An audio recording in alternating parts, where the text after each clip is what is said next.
পেটের কোনায়। মানে? কেন, আপনি তো বলেছেন যেখানে ব্যথা পেয়েছে সেখানে লাগাতে। মনে হয় ওষুধটাই কাজ করেছে। আজ আপনার কাশির আওয়াজটা বেশ ভালো ঠেকছে। ভালো তো হবে, কাল সারা রাত জেগে কাশির প্র্যাকটিস করেছি না।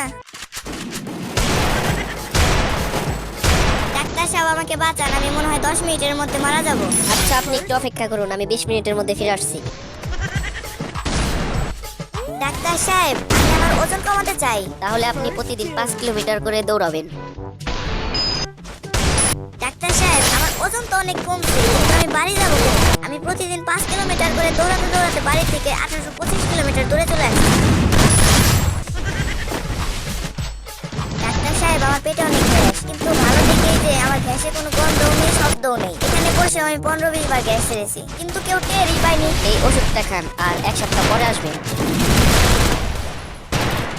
ডাক্তার সাহেব, এটা আমাকে কি ওষুধ দিলেন? আমার গ্যাসের শব্দ নেই, কিন্তু জঘন্য গন্ধ। আপনার নাক ঠিক হয়ে গেছে, এবার আপনার কানের চিকিৎসা করতে হবে। আই এম সরি, আপনার ছেলে মারা গেছে। আব্বু, আমি তো বলি নাই। চুপ বিয়াদব, তুই ডাক্তারের চেয়ে বেশি বুঝিস নাকি? ডাক্তার সাহেব, আমাকে বাঁচান। যখন আমি জেগে থাকি মনে হয় আমার পাশে জিরাফ বসে আছে। আবার কখনো কখনো শিম্পাঞ্জি খাওয়ার সময় ভাগ বসাতে চায়। তাছাড়া হাতি, গন্ডার, হরিণ তো আছে। আমি এখন কি করব ডাক্তার সাহেব? আপনি মোটেই চিন্তা করবেন না, বাড়িতে একটা খাঁচা কিনে ঢুকে পড়ুন।